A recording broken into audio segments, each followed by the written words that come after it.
Hej, z tej strony Maguire. Jest dzisiaj ze mną Mati Kikis Szkudlarek, najlepszy, albo przynajmniej jeden z najlepszych polskich leśników. Cześć Kikis.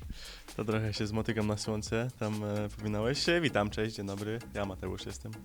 Na pewno Mateusz się nie obraził, albo będzie mnie tutaj po wywiedzie rozliczać z tego, co przed chwilą powiedziałem. Jesteśmy właśnie po grze, no niestety nie wyszło. Poppy, tutaj eksperyment, jak ocenisz? Nie eksperyment, ja na scenie nigdy nie wezmę czegoś, co nie było wcześniej przemyślane. No chyba, że będzie jakaś super sytuacja i first time'uję jakąś postać, ale zamysł był taki, że mam naprawdę dobrą popkę. Wiem, że totalnie tego nie było widać, bo w grze byłem strasznie pogubiony. To nie była dobra sytuacja, żeby piknąć tą postać, ale trochę mnie ego poniosło, mi się wydaje, i pewność siebie co do postaci. A w trakcie gry wyszło dużo inaczej i z agresywnego pika, gdzie powinienem zdobyć przewagę i mieć kontrolę nad early i mid game'em, to strasznie się pogubiłem, potem zginąłem i przez moją pomyłkę byłem do tyłu w farmie. Z czego nie mogłem się odbić, bo ja nie mogę sobie po prostu farmić, kiedy moja drużyna gra, ja muszę swojej drużynie pomagać i skipowałem kampy i potem byłem 40 CS do tyłu i no ogólnie byłem minionem w tej gierce i nic nie robiłem. Jak wspominasz czasy, gdy grałeś na polskiej scenie, jeszcze na przykład w szeregach Illuminar? Było dużo łatwiej. No bo no tak szczerze, nie było jakiejś dużej konkurencji do tego składu, który mieliśmy, bo mieliśmy naprawdę silnych zawodników i dobrze się zgrywaliśmy jako drużyna. No i dobrze wspominam, no bo wygrywaliśmy wszystko i po prostu dobrze się czułem. Komunikacja, ogólnie dla mnie komunikowanie się jako w polskiej drużynie po prostu po polsku jest dużo przyjemniejsze, jest fajniejsze i to mnie bardziej uszczęśliwia. No po prostu było fajnie, dobrze to wspominam. Niestety trzeba było iść dalej i wrócić jednak na wyższe stawki. Okej, w takim razie, jeżeli tutaj mówisz o komunikacji w polskiej drużynie, jeżeli miałbyś złożyć wymarzony polski skład z polskich zawodników, żeby podbić LEC, kto to by był? No i może jeszcze trenera do tego dodaj. Ale z wszystkich dostępnych, to Wander na supporcie. Znaczy no teraz mówię, tak, bo gra ze mną, nie wiem czy Jackal czy Wander, po prostu nie jestem pewien kto jest teraz lepszy, ale Wander na supporcie, bo teraz z nim gram i też dobrze się dogadujemy w grze. Pomimo to, że z Jackalem też grałem wcześniej i dobrze się dogadujemy, no to wiadomo. Na AD Carry, kto jest najlepszy na AD Carry? Jest ktoś oprócz Woolite'a? Chyba nie, chyba Woolite jest najlepszy na AD Carry. No to Wander z Woolite'em. Wydaje mi się, że ja bym spróbował jednak pójść na inną linię. Wziąłbym self-made made'a do siebie i ja bym poszedł na topa. Już kiedyś grałeś na topie? To ja bym poszedł mida. Nie, po prostu ja bym poszedł na jakąś rolę. No mówię, self-made made'a bym dał do dżungli i bym kogoś jeszcze wziął. Ale wtedy na topa masz Ice Beasta albo Aggressiva. No na przykład Ice Beast to bym wziął na topa, ja bym poszedł na mida. O, coś w tym stylu. Czyli krótko mówiąc, Kikis grałby i topa i mida. I jeszcze dżunglę najchętniej. No, słuchaj. Czy myślisz, że 2019 rok będzie takim rokiem przełomowym dla polskiej sceny? Widzimy wiele kiełkujących talentów, widzimy wielu zawodników w zagranicznych zespołach czy w akademiach drużyn. Jak ocenisz potencjał polskiej sceny i polskich graczy na 2019 rok? Jest zwyżka, jeżeli chodzi o LEC teraz, bo widzimy więcej Polaków niż w poprzednim splicie, o ile się nie mylę. I polska scena się teraz rozbudowała bardzo z Ultraligą, z organizacjami, które wchodzą. No teraz też jesteśmy my jako Rogue, nasza, no to w sumie nie nazywa się Akademia, no ale nasza akademia, która jest w Ultralidze. I wszystko wydaje się bardziej profesjonalne. Tam widziałem filmiki, content, tam chyba te Esports Games Center, tak? EPC? Esports Performance Center, gdzie chłopacy mają naprawdę fajne zaplecze do trenowania nie tylko w grze, ale też poza grą. I to wszystko się rozwija i bardzo mi się to podoba. No i Polacy, którzy jednak nie idą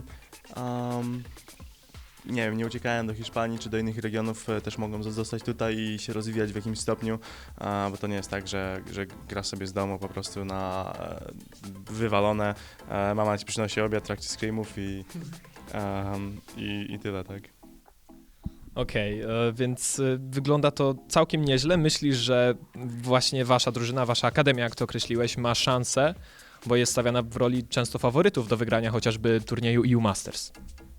Taki był zamiar, gdy składaliśmy skład naszej akademii, że spodziewaliśmy się, że będzie tak jak to wygląda, że będziemy na pierwszym miejscu w Polsce, ale zamysłem było właśnie wygranie EU Masters i zbudowanie bardzo silnego składu, dlatego też zdecydowaliśmy się na importy, czyli Fina i Larsena. No teraz jest Profit, też import. Podpisałeś dosyć długi kontrakt z Rogue, bo to jest bodajże 2-letni, 3-letni, no właśnie, 3-letni, takie moje przygotowanie. W każdym razie to jest dosyć nietypowa decyzja, ze względu na to, że oczywiście teraz patrzymy przez pryzmat wyników, ale z czego wynikała ta decyzja, jakimi kierowałeś się tutaj powódkami? Po prostu zobaczyłem swoje możliwe opcje na początku off-sezonu, czyli tam free agency, gdzie mój kontrakt się skończył i napisały do mnie różne drużyny. Jeżeli chodzi o Vitality, to nie dogadaliśmy się w pewnych sprawach, o których nie będę teraz wspominał. Może w przyszłości, ale to nie jest to, co się ludzie spodziewają, to nie, że chodzi o pieniądze czy coś, no nieważne. I Rogue do mnie od razu podbiło bardzo szybko, bo to nawet chyba pół godziny po tym, jak mój kontrakt wygasł i miałem rozmowę ponadgodzinną z przedstawicielem, gdzie pokazał mi cały zamysł, jaki jest organizacji, że to jest na dłużej, jakie mają do tego podejście i jak im zależy na tym, żebym ja tam był i też połączenie z Polską, czyli z Ultraligą, że będziemy mieli akademię w Polsce i te wszystkie rzeczy razem wzięte ze składem, który w tamtym momencie myślałem i nawet teraz myślę, który był, że ten skład był mocny, że mogę mieć duży wkład, duży impact na ten skład, no ale jak widać jednak nie powiodło się tak jak było w zamyśle. Już trochę zmieniając temat, to nasza piątka, wydaje mi się, że wszyscy z nas są dobrymi graczami, to nie tak, że nie wiem, że Profit albo Wadic źle grają czy coś, tylko po prostu jako piątka się nie dogadywaliśmy i z takim wynikiem musieliśmy szukać jakichś zmian, bo cały zamysł tego Akademii, ten man rosteru jest taki, żeby na lato mieć jak najlepszy skład z tych 10 osób, które mamy. No teraz 11, bo jeszcze doszedł Traxo, tak? I po prostu próbujemy teraz różnych rozwiązań, żeby poszło lepiej. No teraz przegraliśmy jedną grę. Zobaczymy, jak jutro pójdzie. Jeżeli znowu będzie 0-2, no to no ja jestem graczem, tak? Ja nie decyduję o tych roszadach i zobaczymy, czy będziemy grali dalej w takim samym składzie, czy będą dalej jakieś roszady. No ogólnie nikt nie jest bezpieczny, może inaczej, nikt nie jest stały, ale tak jak ja mówię, że już tak kończąc mój monolog, nikt nie chce być starterem w przegrywającej drużynie, więc nawet jeżeli na przykład Inspired miałby wejść za mnie i by zaczęli wygrywać, to ja bym wolał to niż pójść 0-18. Jak wyglądają twoje relacje z Inspiredem? Czy chowasz tego zawodnika na swojego następcę? Czy jesteś dla niego autorytetem, starszym bratem, może ojcem lolowym? A czy to nie jest tak, że w planach mam jakkolwiek emeryturę, czy cokolwiek w tym rodzaju, więc to nie jest tak, że trzymam go jako następcę i powiem: synu, teraz jest twój czas, ja jestem już stary, nie mam refleksu, jestem zmęczony, chcę założyć rodzinę, okej, nara, idziesz, jesteś na moim miejscu, nie? Czasami ze sobą rozmawiamy, tam pytałem go o parę tipów, jeżeli chodzi o postaci, na których się dobrze zna i którymi gra więcej ode mnie. No ale tak to nie rozmawiamy jakoś bardzo dużo w tym momencie ogólnie z zawodnikami z Akademii, bo jeszcze nie są w Berlinie. Ogólnie plan jest taki, żeby wszystkich tutaj do Berlina przygarnąć, przeprowadzić. Niestety Inspired i Larsen w tej chwili mają szkołę i będą ją kończyć, więc na Spring Split nie będzie zmian raczej z nimi. Jeżeli chodzi o Woolite, to wydaje mi się, że za jakiś czas też tutaj przyjedzie. No mówię, żeby iść dalej z tym projektem, który mamy. Teraz takie pytanie trochę z innej beczki. Czy zobaczymy jeszcze w twoim wykonaniu Udyr Flash Berslap? Wiesz, ja nie mogę nic obiecać, ale nie powiem, że nie. Nie potwierdzisz, ale nie zaprzeczysz, więc ma tutaj Kikis kilka asów w rękawie. No i jeszcze takie pytanie na koniec. Jak wspominasz wizytę podczas finałów Ultraligi i swoją rolę analityka eksperta na naszym desku? Bardzo mi się podobało. Byłem aż zaskoczony tym, jak to wszystko wygląda i no jak się widzi w telewizji, a jak się tam jest naprawdę, to jest jednak inaczej, ale scena bardzo mnie zaskoczyła. Jest naprawdę piękna i dobrze się tam czułem i ogólnie cała ekipa, która tam jest też no była przyjazna, tak, miła, od pani makijażystek do ekipy z kamery, do samych casterów i gości, tak, chyba tak mogę powiedzieć. I fajnie się tam czułem, no i mówię, brakuje mi rozmawiania po polsku z kimkolwiek, teraz przynajmniej mam Oskara, żeby z nim czasami po polsku pogadać, no ale tak jak jesteśmy w pokoju, no to nie tak, że będziemy ze sobą rozmawiać po polsku i nikt nie wie, o co chodzi. Więc zawsze mi jest miło na sercu, jak mogę na chwilę do Polski wrócić, bo przez ostatni, no może nie rok, ale od kiedy dołączyłem do Vitality, to w Polsce może byłem z 4 tygodnie włącznie. Czyli co, myślisz, że gdybyś dostał więcej takich ofert, może już po karierze, której oczywiście kończyć nie masz zamiaru zbyt szybko, ale zapewne kiedyś takie plany, takie pomysły się pojawią, czyli rola eksperta, rola komentatora, to by cię interesowało?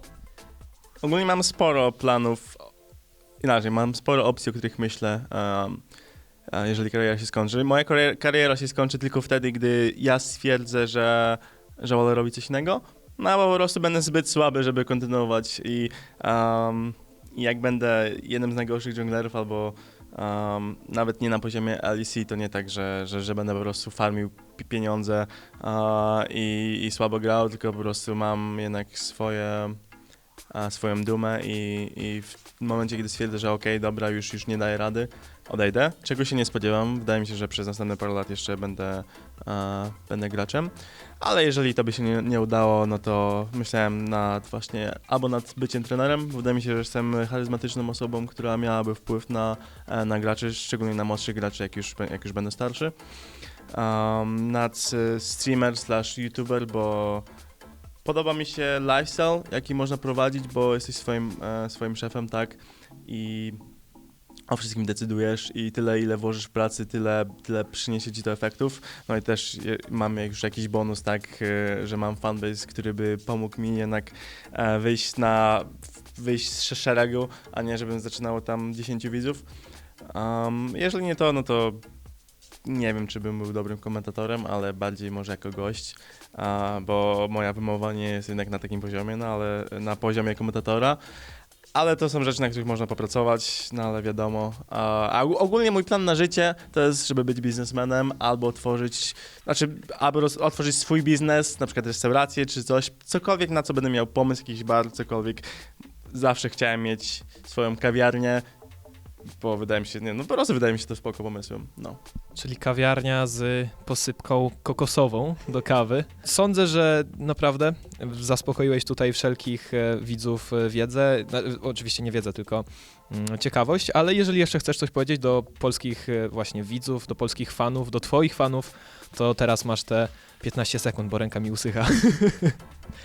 Oczywiście dziękuję wszystkim, którzy piszą do mnie prywatnie w wiadomościach i komentarze w jakichkolwiek forach, szczególnie na grupach na Facebooku, bo ja to czytam i naprawdę jestem wdzięczny, szczególnie jak jesteśmy teraz 0,9 i nie jest kolorowo. Też nie mam urazy do tych, którzy nawet na mojej grupie na Wataha, Kikisa, tak, nie wiem, o Watasze dobrze, którzy nie wspierają i bardziej słowo na to patrzą i mówią, Boże, czemu odszedłeś od Vitality, jesteś głupcem, no tak, bywa. I jeżeli mam strasznie monotonny głos albo znudzony też teraz, to wybaczcie, ale właśnie przegrałem solo gierkę popką i nie czuję się najlepiej, więc dzięki za oglądanie. Krótko mówiąc, wyślijcie Kikisowi wiele serduszek. Ja ci, Mati, niezwykle dziękuję za ten wywiad. Powodzenia w następnych meczach i wy widzowie także na pewno się przyda wsparcie. Do zobaczenia.